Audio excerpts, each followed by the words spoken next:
Hello,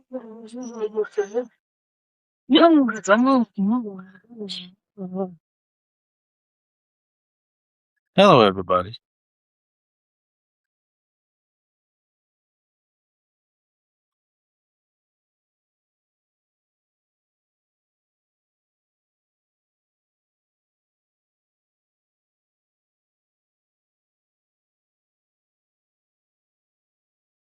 Look at that sunset beginning to do its evening thing. Good afternoon, good morning to many of you. Hope you're doing well. It's Tuesday, June 9th, according to data that's on gadgets in front of me all day long. Been working with Shaun Pinner on some projects. Looks like going out of town for a couple of days to do some work, all on short notice. I hope you guys are doing well. How's everybody doing wherever you are?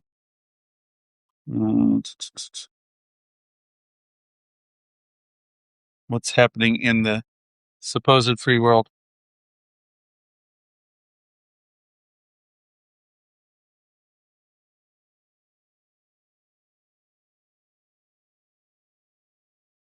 So anyway, okay, just checking headlines, which I already have written down. How's everybody? I can't quite see what's here. Oh, America has the World Cup going on. Yeah, let's see here. How's that? That's a little bit better. Which is kind of funny because as being the one that does not understand football, or as Americans call it, soccer. Yeah, they don't really get it. So I wanted to go over a couple of headlines, little items. Maybe you're smart people like me, and you can read this thing called the internet, because that's where I got these. The stuff I've been on for probably 5 days is long form writing, so don't know much more what to tell you. Deep history, either from a century ago into modern times. There we go. There we go.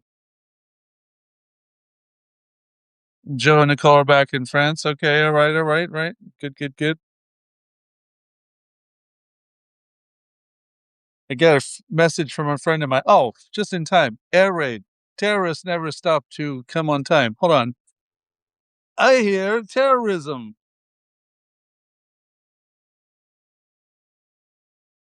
Right on cue. It's like a B flat. Fuck the Russians. Putin huilo.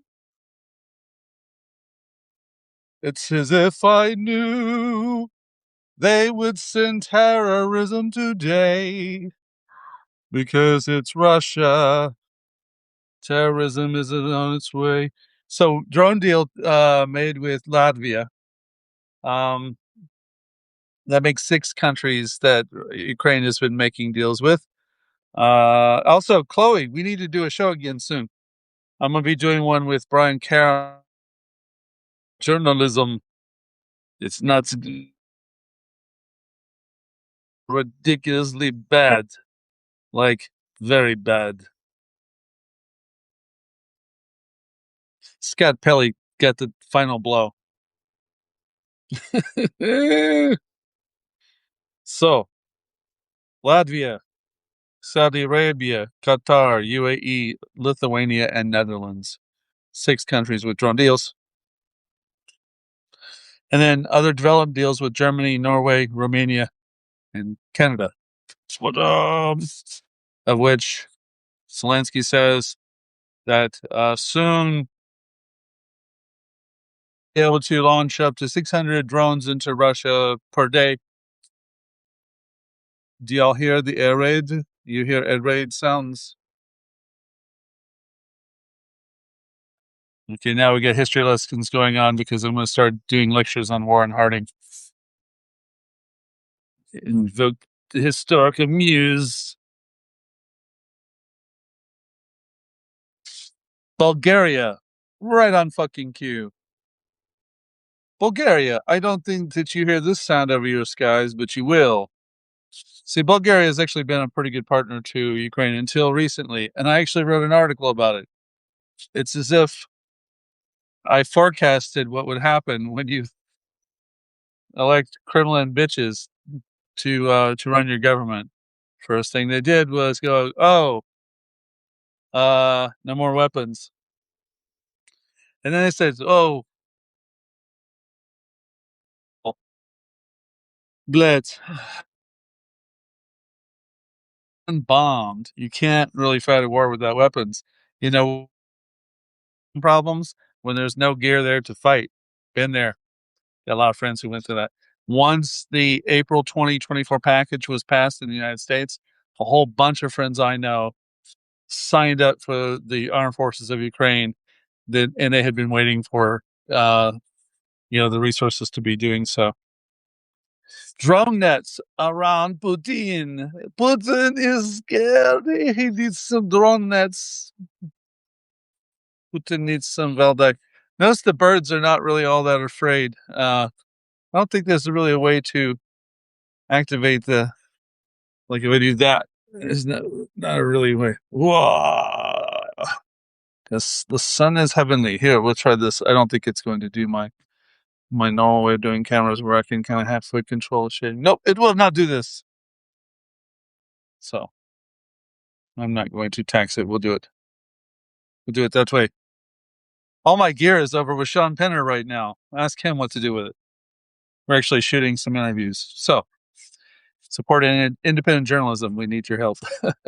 We're actually heading to do some tomorrow. Got to see Tom Mutch yesterday. Going to see him again to do this. And then we got to go see some good friends. And very, very busy. That's why I popped on without the set. There is no set right now. Well, no, the set's there. There's just no cameras. Cameras we always work with, etc., etc. So Putin has nets because he's afraid of drones. Ironic. And then Donald Trump goes to Madison Square Garden and gets food. Yay! People are catching on. I don't really know. Maybe they would have done that anyway. I mean, you had to consider where he's at. There are some places that Trump would never go anyway because Trump's not liked a lot of places. So I can't say that was a win or a loss. If he doesn't preordain the studio, what do you expect? So where are you? What is happening in your neck of the woods? How crazy was it? I'm actually thankful that there's sort of a mundane amount of normal crap in the news. That's good. That's why I spent yesterday and today organizing files that are redundant across 8 hard drives, including getting rid of figure out what the hell I do with all of it. Thankfully, I'm an organized monkey, so I can kind of go through and remember projects that I either am done with and I can get done and put them in a different folder, or projects that are on the table we have to rearrange and get some things moving forward, including going to the other side of the country tomorrow. Go to the south again, get some work done. I'll be there with Shaun Pinner and some other friends you will see as we finish our recordings, and possible. Who knows what happens? Hopefully nothing. Very mundane what used to happen in the war conversation. The problem is, as you heard just a minute ago with air raid, I don't think so. Russia has been kind of quiet for the last couple of days, and I don't, at least here in the capital. It's not true in other regions. For instance, there were attacks in Kharkiv that killed civilians again. And if you ever pay attention to Ukrainians-oriented social media, you'll see a lot of the coverage. But if you don't, if you are, watching American news or other stuff, which is totally understandable, these attacks on civilians definitely jump out for those of us here. And Kharkiv is, pretty much right across the border from Russia to be able to attack on a regular basis with cabs. Across the country, there are soft spots like Kostiantynivka is a really hot, area right now between Russian forces trying to push through and Ukrainian forces holding. I made a kind of an observation back in October 2022 when I had been mapping every liberated point in the first year, and they called for an information blackout here in Ukraine. And I didn't worry about it. There was enough things to do, but I, put a pin in the map for that last day. And then liberation of other places all the way down to Kherson occurred later in November. Um, it kind of taught me something accidentally, which is that by staying busy in other things, there are areas that the forces take care of and are smarter than I am to know where to apply the pressure points. They have the intelligence of what the Russians are doing, where they have really good intelligence on where Russian logistical lines are strong, weak, fortified, in movement, etc.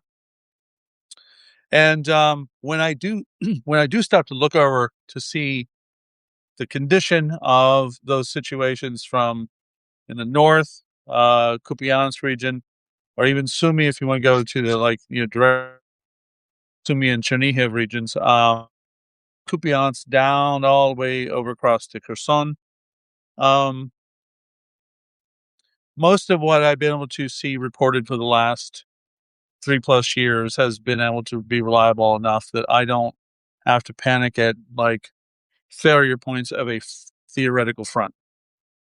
The point about being kind of bothered at the rhetoric by people like the Prime Minister of Bulgaria saying, you need ammunition, it needs people, is I self-explanatory. you know, I'm trying to see also, it's hard to see on the screen. When I'm at the desk, I like the desk with all the studio stuff because I can set up the side desktop and read your comments, but we're not going to do that tonight. We're going to just have a kind of informal hello, how are you moment and get ready to go on a trip with my friend Shaun Pinner to stories and information from wonderful friends. Um, Pay attention to one of his upcoming posts. He actually has one coming up on his meetings today with some quality diplomats. I'll let him tell you the story. Sounds like he had a quality return on time invested. And careful with the background, right? Um, you mean like falling out the window or anything like that, or getting hit by a drone? I'm at the top. I'm at the top of a very, very tall building. I pretty much can see across the entire horizon. So I can tell you this: if air defense kicks in, we'll go to audio only, and yeah, that's the plan. So, what else? There are. I'm not really in the last few days. I did an update last week on Trump's, failing war with Iran. I'm not going to mess with that today. It's ridiculous. There's a lot of stuff that's happening on the domestic front in America and in the news that is being pretty well covered by our friends on other accounts. I get to see like Glenn Kirshner comes on with his nearly daily report. Dino Badala, uh, Frank Figluzzi, etc. So I think we've got some good folks that are keeping me briefed on those domestic issues. Here in Ukraine, again, it's nice. We have a kind of nice afternoon. We've had kind of a crap couple of days of weather. Hauled a lot of camera gear across town into the bleh yesterday, the big if. But it was good to see Shaun and a couple of friends in town. And, compared to some of the things that are out there in the world, not much to complain about. I will ask if you wouldn't mind, go find the YouTube account and the post on this account. And if you would have the kindness of your heart to reboost what you see, I'm seeing that the numbers are not matching the follower, even in the engagement. The engagement's sort of there, but some of the numbers are not there. Why it matters, and the only reason why I definitely had to bring it up, was that when we're talking to other people about being able to get interviews, if they come and see 13 views, there's no point in talking to you. Um, and when you start any project, you're going to have that, number one. So I'm not really overly concerned. As you see from several of my friends, I already have quality friends. The people who get on the camera with me, they already know the work that gets done, but the viewer people don't. And then it's interesting. I said this before. The irony is, and I say this with love to the influencer crowd. There are influencers who won't give you the time of day. If they saw the lineup, they go, "Oh shit! I don't know why I didn't jump in sooner." Um, I kind of laugh at it in a sense that it's more important to get the information out there, and you had to have sort of a thick skin to want to get on camera. I'm not really interested in being on camera. I don't mind talking about the issues. I definitely like to talk with our guests. We should have Brian Karim on tomorrow. I have to work out my timing because I'll be traveling to the south. And whose account? Let's see. What I can't see this from the glare. Hold on. What I've done, Sean's, and then the one. Yeah. So the YouTube account for this, like, if you look at the last post, um, some of it's like just boosting it right on here will be good, and then on YouTube it's Sampson Live, and I'll make sure that that's fairly well spelled out somewhere, mystically on the internets. But Sampson Live is where the wiretap is. Um, and I have some, like, just like Sean did, we have some consolidation of brands to pull together. But um, why it matters and why I had to bring it up is that it has been a frustration for 4 years that kind of lightweight stuff that may be fun or even kind of exciting gets attention. When we go to do quality stories with people about serious issues, why would they talk to someone who has 25 or 100 views when they have someone else that may be cheerleader level but gets 500,000 views, right? That other person isn't necessarily doing journalism. They're doing something else, things that I would even say have their use. It's good to keep cheerleading information up, if you will. I hope some of them, and I think some of them actually have. I mentioned this to Tom Mutch yesterday. Tom is one of the few who's actually a journalist first, who happens to get in front of the camera sometimes and says, "Look, right here is, the results of last night's attack. You can even smell like heat," and he kind of brings you in there. That's good. That's fine. But we have a lot of us that need to cover material here. And one of the things that's, been frustrating is, like, I see that a Laura Loomer post will get enough to pay rent times two, it didn't take me but a few hours of coffee to write that article compared to the other stuff that's literally me working with people in harm's way and no traffic on that stuff. So kind of morally, it starts weighing a little bit, in a sense that getting priorities met doesn't happen. Even from the outside, it's like, I'm not going to be afraid to do some fairly, shall I say, lightweight cultural stuff. But if it starts getting more attention than the serious stuff, then I'm going to wonder what to do, right? So everything you guys can do will help. The stuff here, fine, just broadcasting you in here. I'd be honest with you, I'm satisfied here, but YouTube, the long version of the interviews with Shaun Pinner, 5 views since Friday. 5. It's got 1,750 subscribers. It's not a brand new account. The shorts can rack up 300, 400 views. Shorts qualify anything under 3 minutes. And we consciously go through after the show and actually look at the titles and the descriptions on each short and long, if you will. And I find it kind of really confusing from a business model for YouTube that if a person like me puts up an interview with Shaun Pinner, that it gets no screening to the 1,700 subscribers. Like, I'm subscribed to accounts. I get no notifications that I'm actually subscribed to them. So I don't understand the model. Now, I can say, as a technical person who's been doing web business for 30 years, there's a lot of things about it I do understand. I'm putting that in there rhetorically as a person who runs a business for musicians who are niche to begin with. From the beginning, 27 years ago, in the beginning. Like one of the interviews I'm about to publish, I already did. I just got to cut some of them together. Glen Velez, great frame drum master, tambourine master. It's a niche music thing, frankly. You know, there's only so many people into tabla, Indian classical music, frame drum music, what's called classical court music from around the world. There's only so many people into that. I strongly believe that done right, a lot of people can be at least superficially into it. For instance, there's the Bhangra singer who's gone out and nailed it. Like, Instagram's hot for this artist.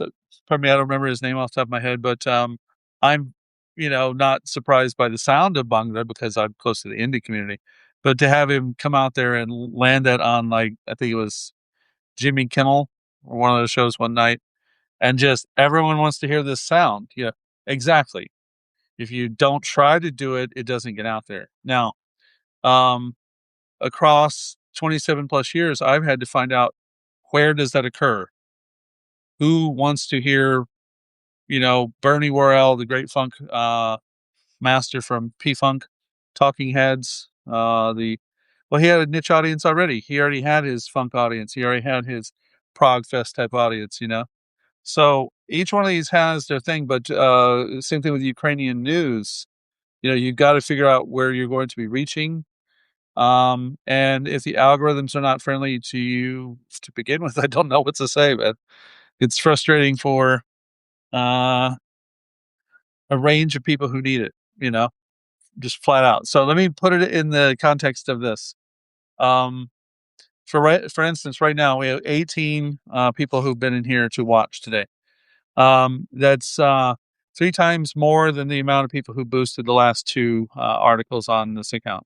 Now, if we were to magnify that up, and then we would say, okay, look, what will make me magnify those accounts, those posts more, is if they meet these needs, Chris. I want to know who I'm helping, how I'm helping, and what I do. Any of these types of combinations, I'm always willing to work on with you guys. That's one of the things I'm usually trying to do with the work. The additional thing is that I've been reaching out more with the different administrations that are officials that are here in country about really kind of penetrating the mainly the American, because I'm American, news market, including local radio, quality podcasts. If you know someone who would cover the story of Ukrainian defenders, kidnapped children, occupied territory, the stuff that I cover, um, you know, hook us up. Basically, just say, take it on your own initiative and write to that station, get their attention on behalf of as a local voice, someone in that organization, and say, I would like Chris Sampson to come talk to you. This is a specialty he has. And let them kind of bring that in, because that's one of the other ways we will magnify what's going on. What else? So, and I've said before, I don't have the luxury of just ignoring it. I could just decide to go do something else, but then no one else is doing the niche that I've got. And when I met with Mitro Libanets and, for instance, Shaun Pinner and I talk about this way too often. Who exactly is our competition on the topic? I mean, in Ukrainian news, it's a different show. Ukrainian news is always hot to talk to returned defenders, guys who came in from captivity. I can't turn on YouTube without getting a good, pretty good interview. It's all in Ukrainian. It's aimed at Ukrainians. It's, we got all clear coming, by the way. That's good.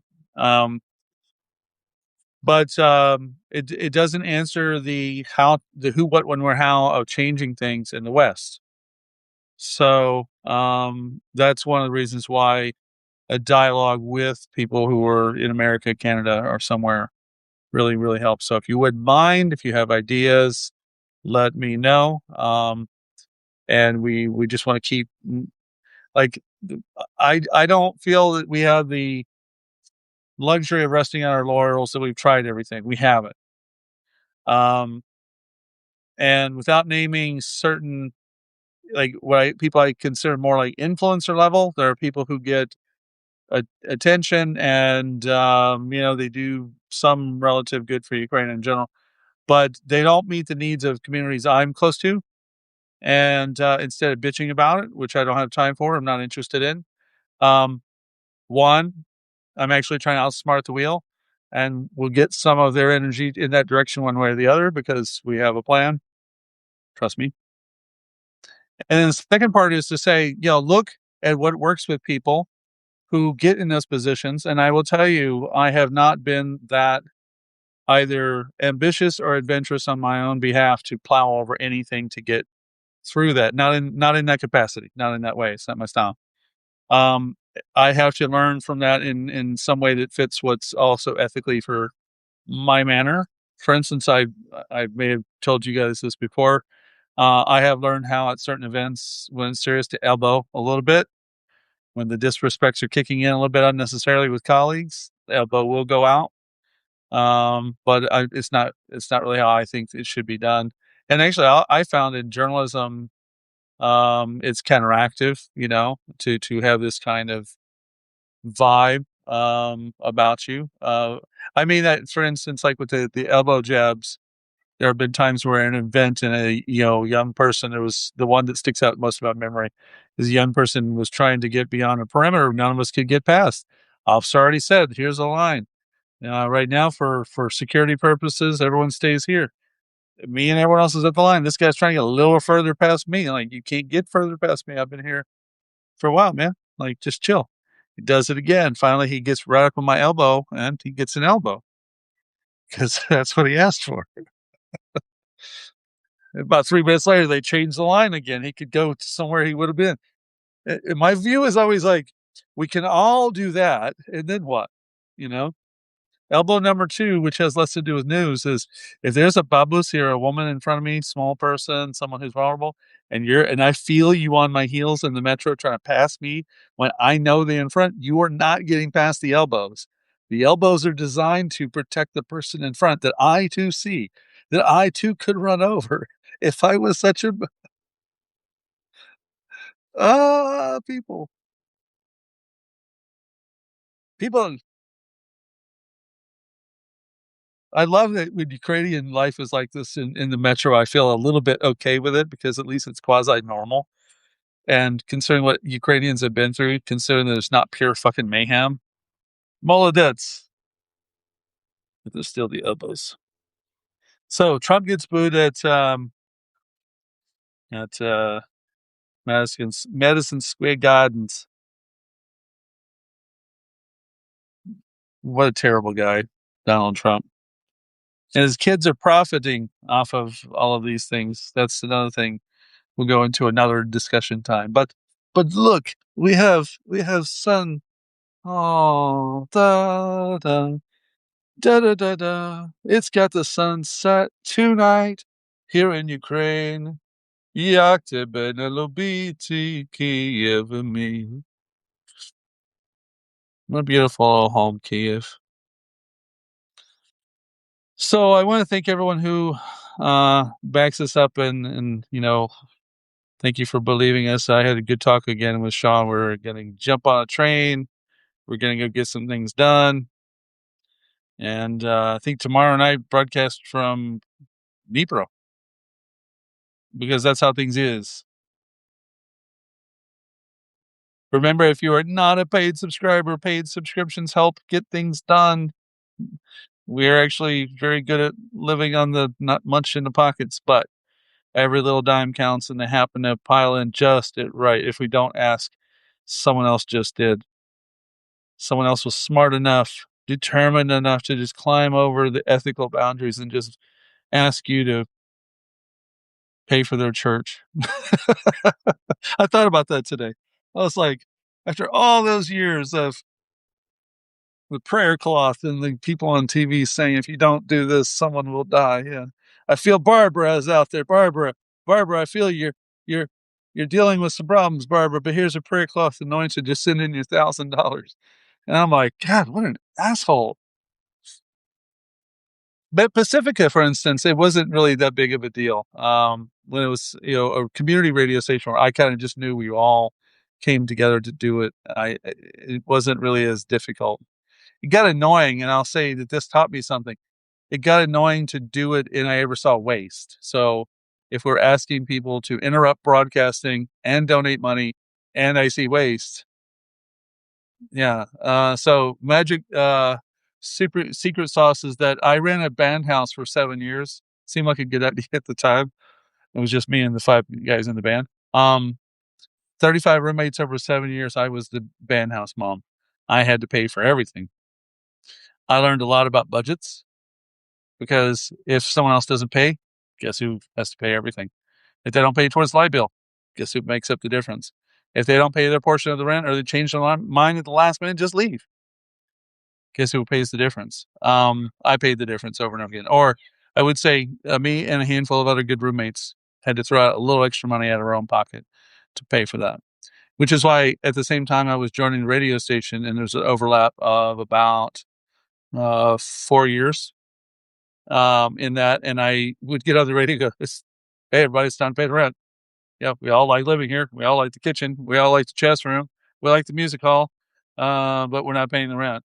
And I really felt it was that way because we had listeners. Then obviously they were digging that something was happening at the station, and the volunteers came in and delivered their time for nothing. I mean, they put in massive amount of time around KPFT and stations like that. Not everything's just Pacifica.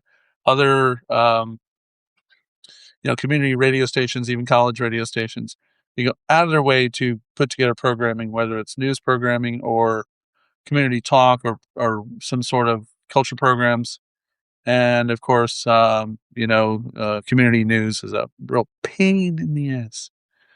So do just a dot, type in the handle at Sampson Live, all one phrase. It will be there. And actually, that's the problem. It should be able to be there like fairly quickly, but I will look for that because it should be there either way. But yes, the wiretap and Sampson Live, but the handle is, and also the handle wiretap was taken, and wiretap UA and some others I tried. So for right now, Sampson Live, which is exactly like my Twitter account, which is why branding wise we're pretty close to what I already had. Once upon a time, I would tell my clients, make sure we have no more than one domain. It should be yourname.com, like my name is chrissampson.com.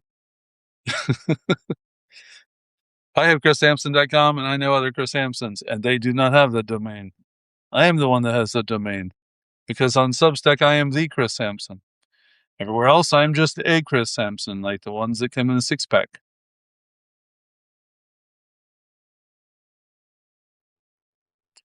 These jokes merely write themselves. All I have to do is program them.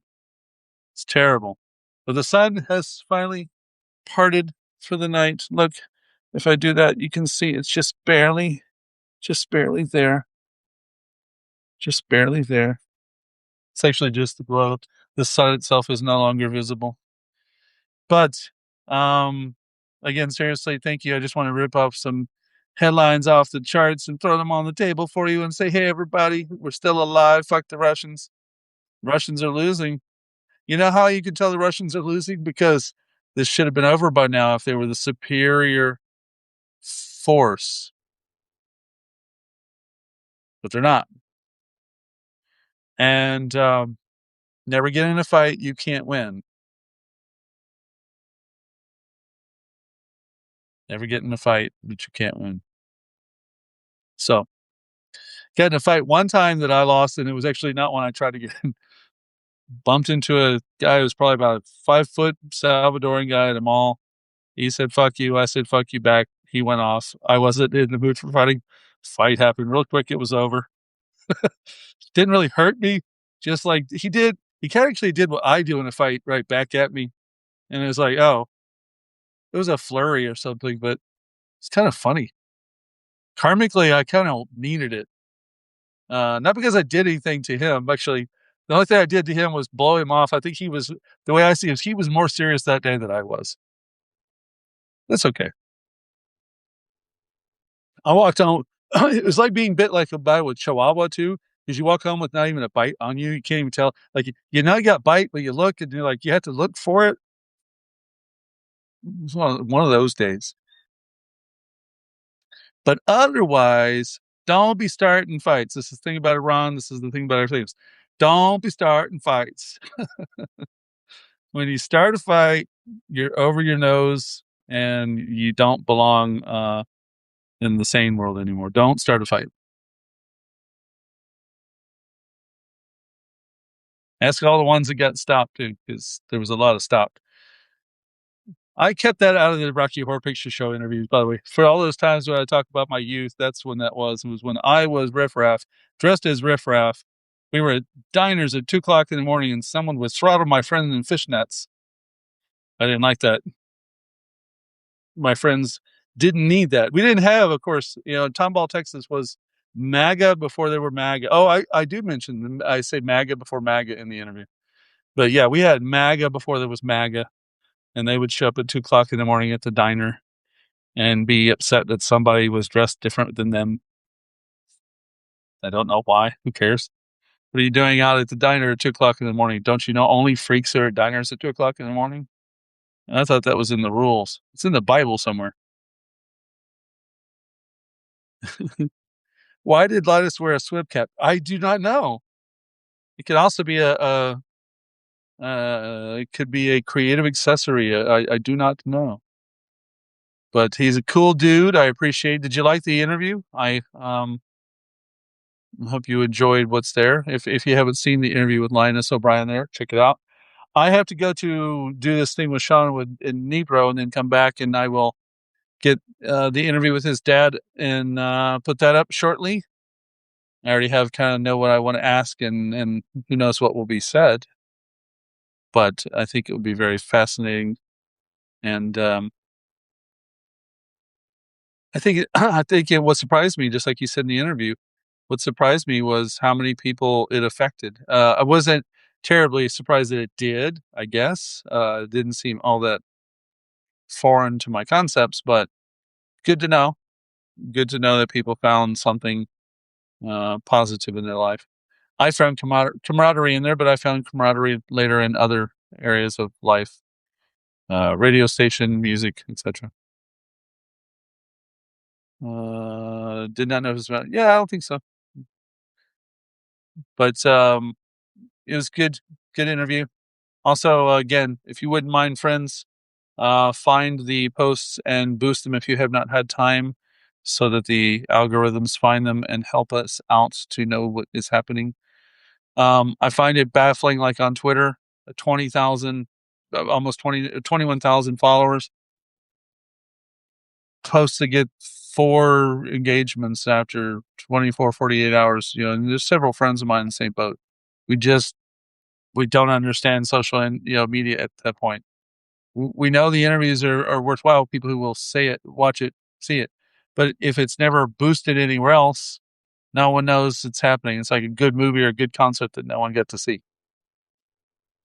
So, community. And if there's something you think will help make it better, if there's something that makes it better, by all means, glad to hear you.